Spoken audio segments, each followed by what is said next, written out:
Let's welcome to the show from the Greens. It is Ann Genter. Ann, hello, welcome, and thank you for being with us tonight. Kia ora. Good to see you. Yeah, you too. We were just saying, Chewie, Ann's doing her Gary's economics look tonight as we talk. The background there going on is pretty. And we are sort of. I'm not wearing a hoodie. I thought about wearing a hoodie. Yeah. But I just stayed in my clothes from Parliament earlier. Julianne, I wanted to ask you quite a specific question to start off with. Obviously, we want to talk to you about the Equal Pay Act. We played a clip last night, which was a backbench Erica Stanford saying this. I want to acknowledge tonight the Minister, Anne Genter, who has done an exceptional job. She did an exceptional job earlier answering our questions and done a great job shepherding this bill through the House, and I commend her for that. She's been outstanding. I do want to say, though... Now, I don't know what happened to that Erica Stanford. We'd like to introduce that one to Erica Stanford 2025. But can you, obviously, back in the day, you were quite a spearhead of part of what was going through. What were you involved with and how were you involved with getting through this latest stage of the Equal Pay Act before we get to what have these guys done? What have these vandals done now? Yeah, well, it's funny because I think people had really forgotten that was my bill because I haven't, I was Minister for Women from 2017 to 2020, and the Greens in our confidence and supply agreement with Labour, one of the, I can't remember how many key items we had about 19 or something. One of them was closing the gender pay gap. And I had the Minister for Women role to try and address that. And we were addressing it two ways. One was, trying to ensure that public servants we were closing the public sector gender pay gap, and particularly focused on the ethnic gender pay gap in ministries. And then the other way was the pay equity. And so while National had already introduced some changes that, provided a kind of bargaining framework, we did a lot of work with Labour. It was the Minister for Workplace Relations, Ian Lees-Galloway, and I working like hand in hand, basically hand in glove. Not like how the Minister for Women now has been involved. It sounds like she wasn't really involved at all. And the Ministry for Women wasn't involved at all. So we got the Ministry for Women at the table with MB, working on this. And there was a tripartite group, Business New Zealand and the CTU and government working together on all the details of how this framework would work. And as it happened, I was the minister and the chair during the committee stages of the 2020 bill in July 2020. So it was pretty close to Parliament rising before the election.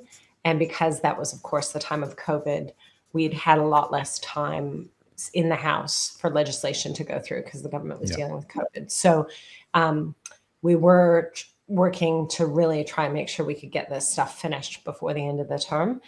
And so that actually, the committee stages and the third reading were under urgency at almost midnight. But that was just because the House sat so little from March 2020 to July 2020. And then in August, there was a little lockdown and the election got delayed by a month. But that was another time. I forgot that Erica and Nicola said those things. And I felt kind of chuffed when I read it in the Hansard yesterday. Oh gosh, I almost forgot this happened. Almost the day before yesterday. And so what I would say is that a lot of years of work went into developing that framework. And we fought really hard, and particularly me as the Minister for Women with the ministry, we're fighting against the forces of the status quo, because within the New Zealand political sphere and government sphere since the 1980s, there's been, a kind of neoliberal framing of problems. And sometimes I think they've, it's been viewed as though, which is how the current government views it, the most important thing is to limit the fiscal risk of the Crown, to reduce the amount that government needs to spend.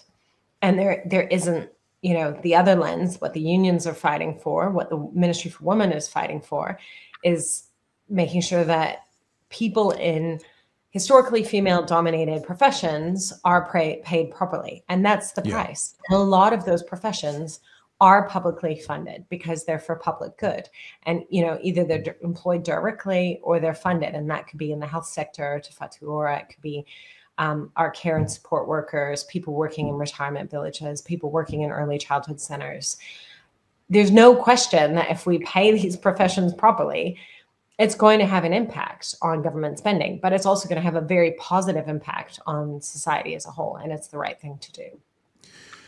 I mean, because you were the woman in the chair, you are much more in tune with it. We described this last night, so correct where we're wrong.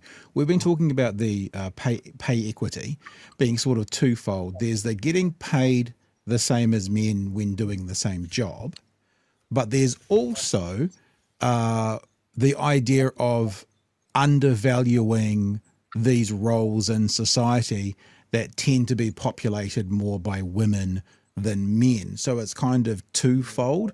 And then the question goes, why do we and we used a silly example last night, but why do we undervalue a care worker more than a rugby player? It's like there's also a societal conversation to be had over that. Are us silly blimmin' radio clowns from Dunedin got the right end of that? Yeah, that's exactly right. And I sort of didn't explain that well enough in the opening line, is like, there's something that employers can do, including government as a direct employer, in terms of just looking at HR practices and hiring and making sure that women are getting paid the same as men for the same work. But there's also work of equal value.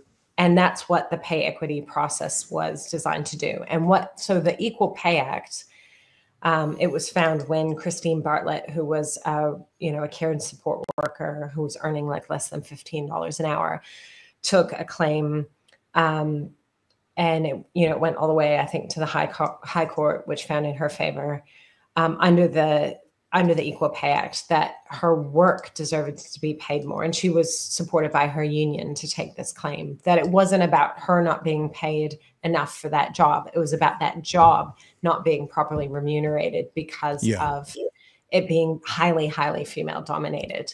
And there's this old example or joke, and I haven't actually checked it in a while, but apparently in New Zealand back in the 70s and before, a secondary school teacher used to earn about the same as a member of parliament, a backbench member of parliament. And that was when most secondary teachers were men.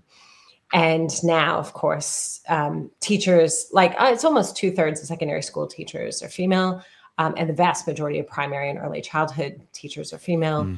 And teachers' pay is, lagged way, way, way behind that of a member of parliament. We showed this last night as well. I'm sorry to the audience if we're repeating ourselves, but I want to get Julianne's take. That there was someone who was fighting for the idea of sort of historical undervaluing of women in work, like in the more socioeconomic areas, in the lower paid jobs. And there was a young stalwart who was fighting to make sure we're clear that this equality, this equity pay is not just about job to job, but it's also about the undervaluing of people. And I don't know if you've met this young upstart. Her name is Nicola Willis, and this is what she said. We support the simple concept that people should be paid the same for the same work, regardless of their gender. So there's one. And we support the equally important concept that if someone has been doing work and there are reasonable grounds to believe that that work has been undervalued or historically undervalued based on their gender and has been underpaid because of that, then they should be able to make a pay equity claim. So I don't know what happened to that Nicola Willis, this young upstart, the rebel, the comrade Willis, who was in the fight with us all.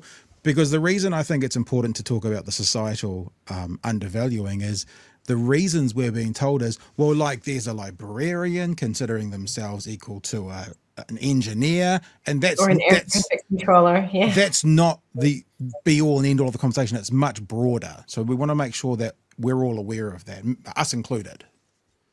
Yeah, and that's I think for Nicola and Erica and those women, I think the issue is that they may, in theory, hold those ideals, but ultimately their neoliberal ideology of limiting the size of government and limiting the amount that we tax the rich and that we invest in our people, and is what's holding them back. Because now they're just telling it's really just it's too expensive, and they'll argue, oh well, these claims were getting out of control and it was way more expensive than it should have been. But it's like, well, actually, no, there's a really robust process and employers are involved in that and it's adjudicated. And, so there had to be evidence. What they've done, yesterday with the Equal Pay Amendment Bill, or now Act, is they've made it much harder. They've deliberately tried to put more power in the hands of employers, and specifically because they are an employer or a funder of employers and they don't want to pay for it. It's that simple.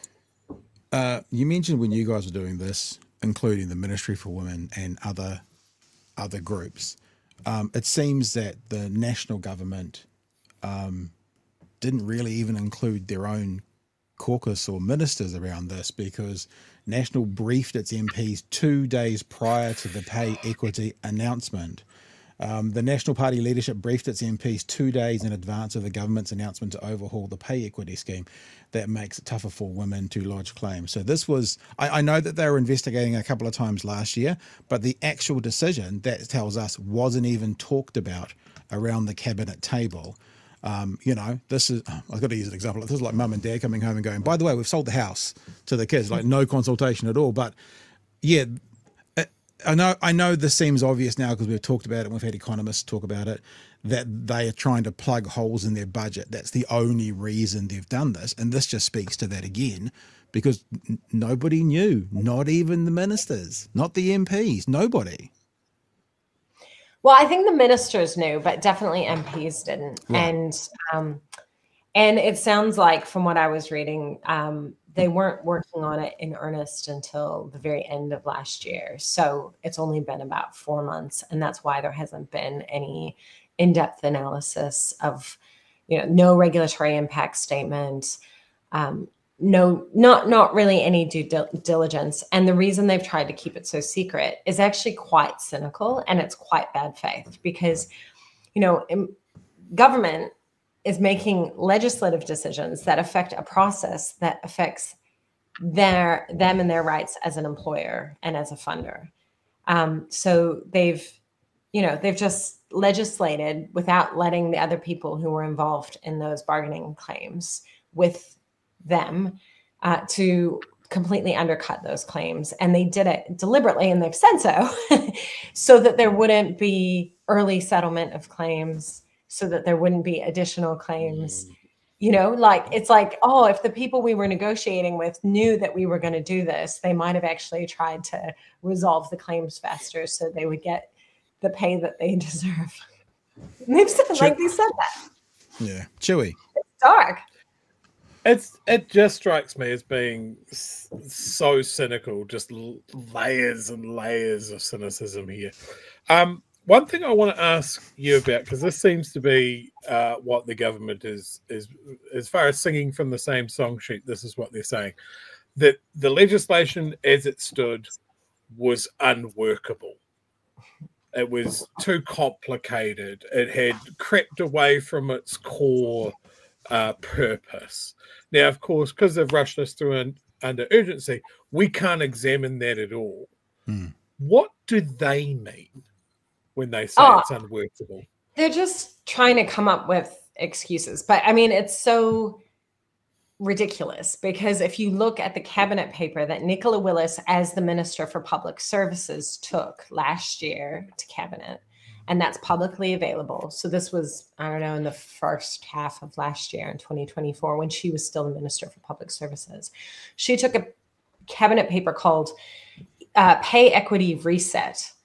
And in the first few, like in the executive summary, right up front, it's like, look, there's problems with this regime because it's costing us too much. That's what it's, I don't have a printout with me here. I had it in the house and I referred to it and read some bits from it in my third reading speech. But it's just right there in black and white. The problems with the regime from their point of view is that it was resulting in people in these female-dominated professions getting too much pay from the government's point of view because they're the ones who have. Okay. Wow. That's it. Oh, that's it. Okay, cool. Because I saw landlords were having to pay too much tax, so we can't pay the nurses and the wives and the teachers more because we've got to give that money back to the landlords who are just sitting on those assets, or highly leveraged and making more money off it. And also their big thing about bringing down interest rates, by crashing the economy, which also increases unemployment amongst the most vulnerable people. And then you kick those people off benefits, make it harder for them to access social services so that you can keep wages low and people are desperate. So you're benefiting the employers, but also you try to bring down interest rates by crashing the economy. And who does that help? The highly leveraged property investors.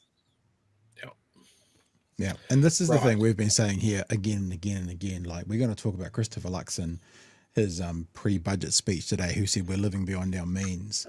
The means is an arbitrary line that the government decides to draw across for how much money there is. I mean, like, I would suggest to Mr. Luxon, if he didn't take out $14 billion of tax cuts and $3 billion of land rules reimbursements and $200 million back to the tobacco industries, would we then be living within our means? I suspect the answer is yes. But because they've given all that money back or away or refunded or reimbursed, whatever word you want to use, now we don't have enough money to live within our means. It doesn't much sound like the party of business to me. Yeah, and ironically, no, it's the party of the monkey property business class. You know what I mean? Like, it's the party of the rentiers, the people who inherited the land and who own the corporations. It's the, you know what I mean? It's the ones who are, Anyway, so I think that it's just very, very clear who they stand for. And the irony is that, if you pay these women more, because they're mainly on low to middle income ranges, and if you paid them what they were deserve, and that's what the process was set out to figure out, what is, you can't use you have to use other professions, because that's the whole point, is that the profession has been undervalued. So you're looking to other professions, you're looking at the education levels, the responsibility levels, the level of risk, the kind of skills that people need. And that's what they're using to determine whether something's undervalued or not. And in the case of the care and support workers, they found they were earning 20% less than they should have been. So 10, 20, 30% less than they should be. But if you paid them properly, then that would flow through to more GST and more PAYE and probably less public costs in some areas, right? Because if we had properly remunerated teachers and nurses and midwives, then there'd be less strain and stress in the health system, in the education system, and we get better outcomes. That's how we get a more productive society. We don't get a more productive society by giving more money to the people just sitting on property and charging rents. I wonder, opinion-based question for you, Julianne. We have experienced, and there's lots of evidence of it internationally as well, especially in America with the GOP, is that once conservative MPs, ministers leave their profession, all of a sudden they find a conscience and find a heart. The example that we always refer to, because we talked to him, is Chester Burrows talking about what a load of crap the gang patch ban law was, even though he was the Minister for Police when it went through. The funny thing is, around the world, you know how that old saying is, if you don't have a heart when you're young, you've got no heart. Well, no, if you don't vote left when you're young, you've got no heart. If you don't vote right when you've got no brain, that sort of thing. The irony is you don't hear many examples of people leaving politics on the left and then finding a brain and moving to the right. but you do definitely see it the other way around. My opinion-based question, Julianne, is looking across that house at the women who have supported this, are there going to be many of them from the other side of the house that in 10 years' time, when they get asked what was the worst part of politics, they say supporting this bill? I mean, I hope so.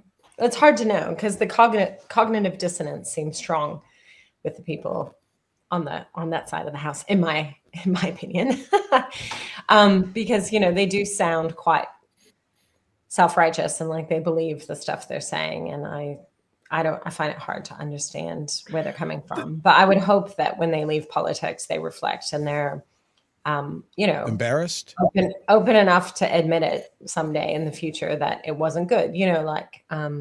Who was it? Was it Muldoon who said that he regretted attacking that upcoming Labour MP who was clearly gay before homosexual law reform? Muldoon wasn't good, but at least he was human enough to realize that was a terrible thing to do to a person, and regrets it. We have a saying here on the show that Muldoon was our last socialist prime minister. So who knows?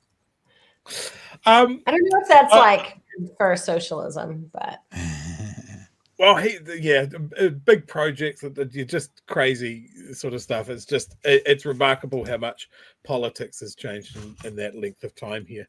I'm glad you mentioned cognitive dissonance, because seeing the Minister for Women stand up and say that this was a good piece of legislation for women made me throw a chair through a window. I scared my dog. It was bad. That was just the strangest comment towards this.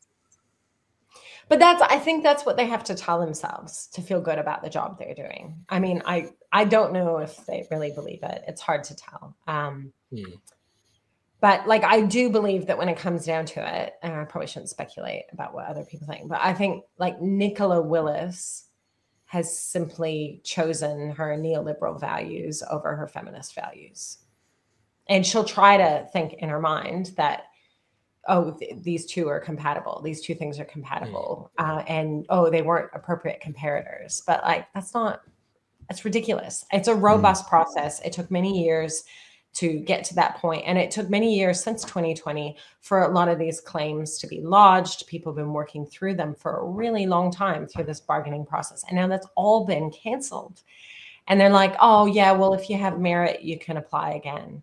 But it's all just a stalling tactic to put off the cost to the future. And hopefully, as long as they're in government, they're hoping we don't have to pay people properly. And in the meantime, nurses and early childhood teachers and many other people in these professions are going to Australia where they can get paid more. Yeah. Because they can't afford to live here. It sounds like a bit of a backwards way to do it, but before we wrap up, it's only because TVNZ considers this topic now worthy of 48 seconds on their breaking 6 p.m. news story. Let's just have a look at what they said about it tonight and see if there's anything else that we want to add to the conversation. Back here, controversial changes to the pay equity legislation are now law. The government says the changes rushed through Parliament under urgency this week will provide greater transparency while still allowing women to lodge future claims for fairer pay. The amendment means 33 current pay equity claims representing thousands of workers will have to be started again. This is a government very committed to pay equity. It's a government very committed to eliminating sex-based discrimination. I thought about this as I was watching it. Do you remember how much he tried to convince us that this was very much a government that was looking to reduce the number of smokers in New Zealand straight after they cancelled the smoke-free 2025 and gave tax breaks to tobaccos? Now, this is very much a government that wants pay equity, pay parity for women, whilst they're cancelling or at least changing the legislation who's charged with helping achieve that. So, yeah, I don't think Mr. Luxon's learned two things. One, there's cameras that record everything you're saying. We can reflect back on how this has been said before. Or two, is that you need to come up with another answer when you're cancelling something that obviously is doing the opposite of what you're saying it's doing, in my humble opinion. This is a government very committed to pay equity. It's a government very committed to eliminating sex-based discrimination. But it's also about making sure we're making some common sense adjustments, essentially to get it back to what was proposed under the last national government in 2017. The changes are forecast to pocket billions of dollars in savings, with the ACT Party saying the move helped save the government's upcoming budget. Yeah. The one thing we kind of like about ACT this time around is they've given the game away. We saved the budget. You mean so it's only about the money? Can't quite say that, but we saved the budget. There was a point brought up there that Peter's asked us something about, Julianne, so I'll direct the question to you. How accurate or not is the government's claim that this change is just reverting back to 2017? Thanks for your question, Peter. Well, that may be true, but definitely in 2017, they would have been like trying to limit the impact of future claims. So, because they just had to pay out the care and support workers, and it was quite substantial. I think it was like $2 billion in that budget to deal with that. So the reason we amended the legislation was to have like a process that would actually deliver pay equity, you know, like it would actually, like people could be able to take claims and get somewhere with them. And that's how they've fixed it. They've fixed the problem of it costing too much by making it harder for women to get pay equity. Yeah. And they canceled those 33 claims. Yeah, so there were 33 the 33 claims in process, some of which would have been very close to being realized. And I think that's what really prompted this kind of urgent move before the budget was because they probably, some of those claims had moved from being a vague contingent liability in the future to something that departments were actually going to have to budget for. Like, for example, in education, if the teachers, they were getting a sense of what they might have to pay teachers, and they just would have been terrified, and they would have been like, we don't want to pay that bill, so let's just cancel it all and they can start over.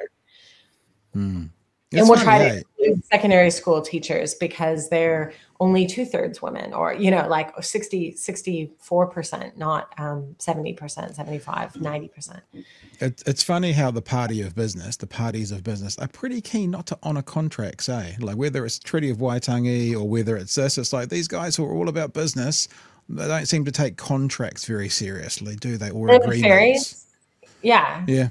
Yeah. Another one. On and on.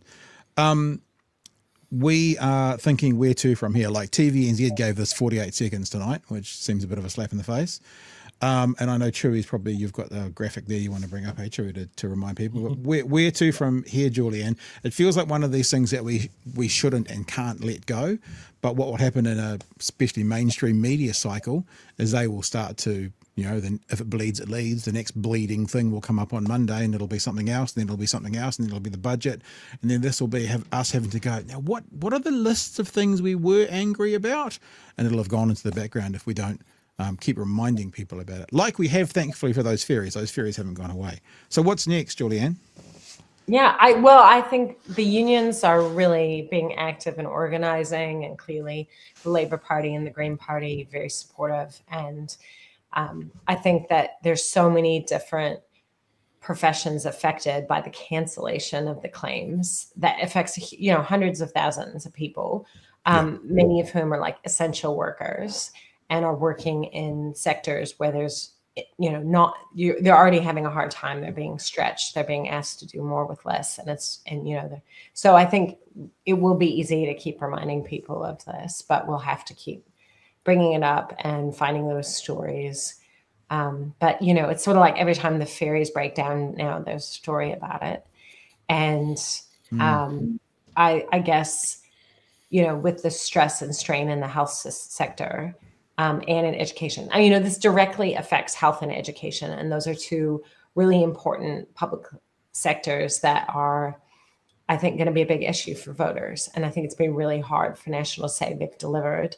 And particularly with ACT and the school lunches debacle, it's one more thing, where I think teachers and principals, a lot of principals will be on side with this because they know that their teachers aren't paid enough. You know what I mean? Yeah. And they can't pay them more because they're not the ones responsible for determining the pay.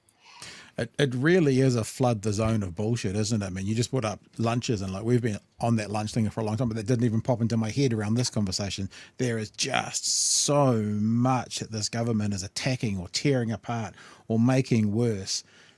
And it maybe it's unrealistic of us to think about the media, mainstream media in particular, to keep on top of all of it, because there is just so much. you could do an hour. One News could do an hour show every single night on what's going on at the moment in that cabinet room on the 9th floor. And that would, I think, we'd have a much better democracy if we had, properly funded independent journalism that could take the time to delve into these things. Yeah. No, we agree, Julianne. What we hear you saying is Patreon for our Big Hero News. We hear that as well. Yeah, we get alongside that. Yeah. I picked it up. No, I'm just kidding. Chewie, do you want to talk about what you're going to highlight for what's happening this weekend so everybody knows? Or is there anything else you want to throw out there, sir? No, I think we're just going to jump straight to this. I signed it when there was, I think, less than 1,500 signatures on it. It is currently just a touch under 50,000. Nice. In just a couple of days. I have put the link up in the chat. If you haven't signed it, sign it. Sign it. Also, a range of protest action right throughout the country. Tomorrow, PSA's website for that. Here in Dunedin, it's 1:30 in the Exchange. There are a lot of extra locations that have been added since we mentioned it yesterday. Right. And I think that is pretty much because I haven't seen social media so heated about an issue for a while. And I think the bleed through out of my particular echo chamber is notable. Like, this is pricked up the ears of people that perhaps haven't engaged in anything to do with this government to this level before. We were surprised. I was surprised, Julianne, on the night, I think it was Tuesday night that it all started, how angry the reporters sounded. Gina Lynch felt like she was about to pop a foo-foo valve. Like, the actual questions coming from the reporters had some stank on them, you know what I'm saying? Yeah, and have you seen like the opinion piece by Janet Wilson? I think that was in the Post or stuff. Former press secretary, media advisor to the National Party. Just absolutely slamming them. I think she said something like, I'm not sure if the political expediency is due to or is the product of cynicism or idiocy. Yeah. And, Audrey Young, a lot of people who've been very, pretty positive about the government, extremely critical about this decision. The only one I think saying it's a good idea was Mike Hosking.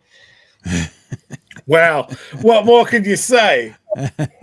Perfect. One thing I didn't bring up about this is that, ACT, from what I've seen, ACT, and I think Janet Wilson actually got these numbers out, ACT has very little support amongst women. They have almost no women voters. You surprised me. And National has very low support amongst women, like much lower than their overall support. So this maybe they thought they have already gone as low as they will with women voters, and so they don't, they're not worried about this. I had a meeting with someone today who I've used as a bit of a place to, I'm trying to spell a word and talk at the same time. I can't do this. About connecting me with someone to help me in my Te Reo, and he talked about doing a select committee submission for the Treaty Principles Bill. And he said his observation was that the only people he saw making submissions supporting it were white men. Not women, white men were the ones that were supporting. So, it kind of goes without saying, doesn't it? But I think, the thing is that men are also affected by these decisions. Men who work in these 100%. fields are also going to miss out on the pay increases. And of course, there's lots of men who care about our society and care about women being paid fairly. So, and realize it's just like, it's ridiculous. So I think it will cost them politically. But the problem is we can't solve the problem in the short term for all those workers who are going to be affected by the legislation that disestablished those claims. And now they have to start over if they can even make the first hurdle now that it's been raised. There's also the Wildlife Act changes, which went through under urgency. Killing kiwis for fun, just knocking them off. The day after, there's a one news story about, I think it's a little spotted kiwi again being released in the South Island, like 20 of them or something. And the day before that, government's like, hey, you want to wipe a few of those kiwis out for a road? Yeah, that's all right. If you need to do that, go for it. Unreal. But before we go, because you brought it up, so it's your fault. No, you brought it up. National has the support of just 28% of women and ACT 4.5%. Add age to the equation and the contrast is clear. Under 20% of 18 to 49-year-olds, 18 to 49-year-old women support National, while only 1% in the same category support ACT. While female voters 50 plus stand at 34.5% for National, but still only 8% for ACT. So yeah, maybe they don't care about that because they're not going to get any more voters. So if we need another 400k for our capital expenditure, sweet, the other guys can deal with that. Maybe. Although I got to say, Julianne, I think the one of the areas that don't participate in politics well is the left.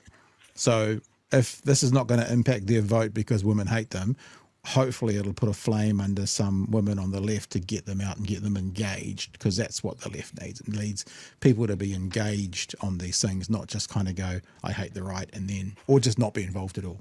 So let's see if we can light a fire with it. Yeah, and another thing people can do, you know, you mentioned the protests and the petition, which I think is really good, but also, like, you know, anyone can join a union. And I think the unions have they're really important. They've been really important institutions pushing forward equal pay and pay equity in the past decade or two. And I think if we had a more unionized country, we would have better employment law, and we would have, you know, like it's important, something to consider. All right, Julianne, it's been an absolute pleasure. We haven't had you on for a while, so thank you for jumping in and coming to say g'day. I guess you can now go to your child or children who have been looking for you, or have we got them to sleep? Probably asleep now. Okay, cool. So thank your partner for us, and thank your party for us, and thanks for being involved and coming and saying g'day tonight. We appreciated it. Always a pleasure. Have a great night.